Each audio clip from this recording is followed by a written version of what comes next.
क्या आप जानते हैं भारत के एक ऐसे प्राचीन मंदिर के बारे में जहां माता दिन भर में 3 रूप बदलती है और माना जाता है कि माता के क्रोध के कारण ही केदारनाथ में भारी तबाही और मौत का तांडव हुआ। हर हर महादेव दोस्तों, आप सभी का स्वागत है हमारे इस YouTube चैनल पर। हमारी आज की कथा माँ के एक ऐसे दिव्य स्वरूप की है जो उत्तराखंड में साक्षात माँ काली के रूप में विराजमान है। माँ का यह दिव्य मंदिर उत्तराखंड में श्रीनगर और रुद्रप्रयाग के बीच में अलकनंदा नदी के तट पर स्थित है। माँ धारी देवी का यह दिव्य मंदिर डैम के बीचों बीच स्थित है और चारों ओर से पर्वत घाटियों से घिरा हुआ एक मनोहर स्थान पर बसा हुआ है, जो माँ धारी देवी के नाम से पूरी दुनिया में विख्यात है। माँ को उत्तराखंड की संरक्षक देवी और चारों धाम के रक्षक के रूप में माना जाता है। उनका मंदिर भारत में 108 शक्ति स्थलों में से एक है। इस मंदिर में देवी की मूर्ति का सिर्फ ऊपरी भाग यानी सिर का हिस्सा स्थित है एवं निचला भाग काली मठ में स्थित मां मैथाना नाम से प्रसिद्ध है। दोस्तों, एक पौराणिक कथा के अनुसार माता धारी देवी के 7 भाई थे और माता धारी देवी 7 भाइयों की इकलौती बहन थी। माता अपने 7 भाइयों से अत्यंत प्रेम करती थी। वह स्वयं उनके लिए अनेकों प्रकार के व्यंजन बनाती थी और उनकी अत्यंत सेवा भी करती थी।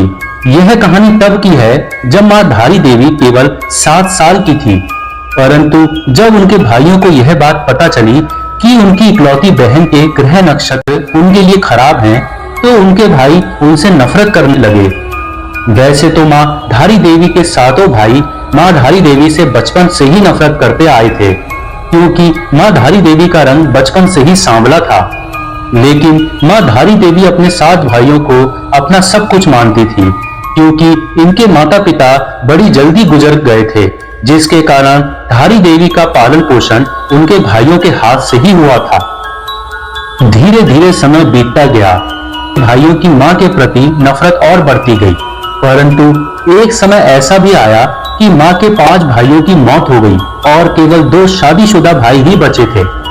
इन 2 भाइयों की परेशानी और बढ़ती गई और इन दोनों भाइयों को ऐसा लगने लगा कि कहीं ये हमारी बहन के ग्रह नक्षत्रों के कारण तो ऐसी स्थिति नहीं है।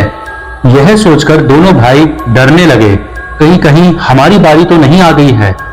फिर इन दोनों भाइयों ने विचार विमर्श किया और अपनी इस इकलौती बहन को मारने की साजिश रच डाली और साथ में इनकी पत्नियों ने भी इन्हें यही करने की प्रेरणा दी कि वह अपनी इकलौती बहन को मार डालें।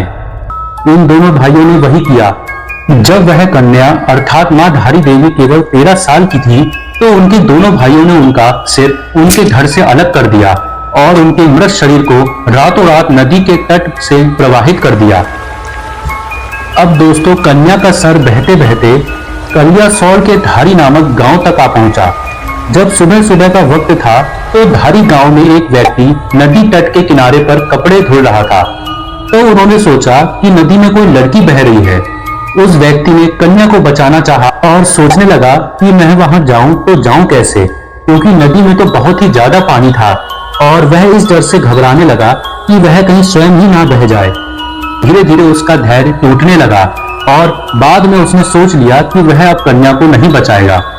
लेकिन अचानक एक आवाज नदी से उस कटे हुए सिर से आई, जिसने उस व्यक्ति का धैर्य बढ़ा दिया। वह आवाज थी कि तू घबरा मत और तू मुझे यहाँ से बचा। मैं तेरे को यहाँ से आश्वासन दिलाती हूँ कि तू जहाँ जहाँ पैर रखेगा, मैं वहाँ वहाँ तेरे लिए सीढ़ी बना दूंगी। कहा जाता है कि कुछ समय पहले ही ये सीढ़ियां यहाँ पर दिखाई देती थी। जैसे ही उस व्यक्ति ने मां को बचाने हेतु अपने पैर नदी पर रखे, तो वहां सीढ़ियां बनती चली गई और उस व्यक्ति ने जब उस कटे हुए सिर को कन्या समझकर उठाया, तो वह व्यक्ति अचानक से घबराने लगा और जिसे वह कन्या समझ रहा था, वह तो एक कटा हुआ सिर निकला। फिर उस कटे हुए सिर से आवाज आई कि तू घबरा मत, मैं देव रूप में हूँ और मुझे एक पवित्र सुंदर स्थान पर एक पत्थर पर स्थापित कर दे। और उस व्यक्ति ने वही किया जो उस कटे हुए सिर ने उस व्यक्ति को बोला, क्योंकि उस व्यक्ति के लिए भी वह किसी चमत्कार से कम नहीं था कि एक कटा हुआ सिर आवाज दे रहा है, उस व्यक्ति के लिए सीढ़ी बना रहा है और वह उसे रक्षा का आश्वासन दे रहा है। यह सब देखकर वह व्यक्ति भी समझ गया कि यह एक देवी ही है। उसके बाद जब उस व्यक्ति ने उस कटे हुए सिर को एक पत्थर पर स्थापित किया तो उस कटे हुए सिर ने अपने बारे में सब कुछ बता दिया। उसके बाद वह सिर एक पत्थर का रूप धारण कर लिया। तब से वह पत्थर की वहां पर पूजा अर्चना होने लगी और वहां पर एक सुंदर धारी देवी मंदिर बनाया गया। और जो उस कन्या की धड़ वाला हिस्सा था वह रुद्रप्रयाग के काली मठ में मां मैथाणी के नाम से प्रसिद्ध हुआ। यहाँ पर भी मां का भव्य मंदिर है और इस मंदिर को बदन वाला हिस्सा भी कहा जाता है। दोस्तों, मां धारी देवी का एक रहस्य ऐसा भी है कि मां धारी देवी अपने मंदिर में एक दिन में अपने 3 रूप बदलती हैं। जैसे प्रातः काल में छोटी बच्ची, दोपहर में युवती और शाम के समय वृद्धा का रूप धारण कर लेती है। माना जाता है कि जब रुद्रप्रयाग में स्थित केदारनाथ मंदिर के आसपास 16 जून 2013 भारी आपदा ने मौत का तांडव रचा तो केवल केदारनाथ मंदिर को छोड़कर सब कुछ तबाह हो गया। कहते हैं यह सब धारी देवी माता के मंदिर के क्रोध के कारण हुआ।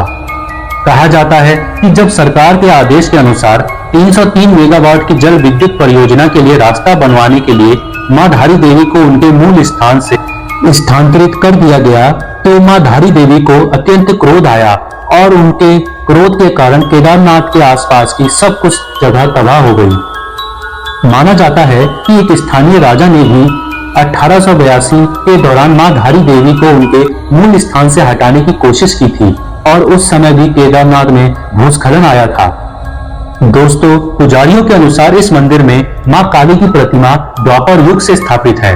कहा जाता है कि काली मठ एवं कलिसियो मठ में मां काली की प्रतिमा क्रोध मुद्रा में है और धारी देवी मंदिर में मां काली की प्रतिमा शांत मुद्रा में है।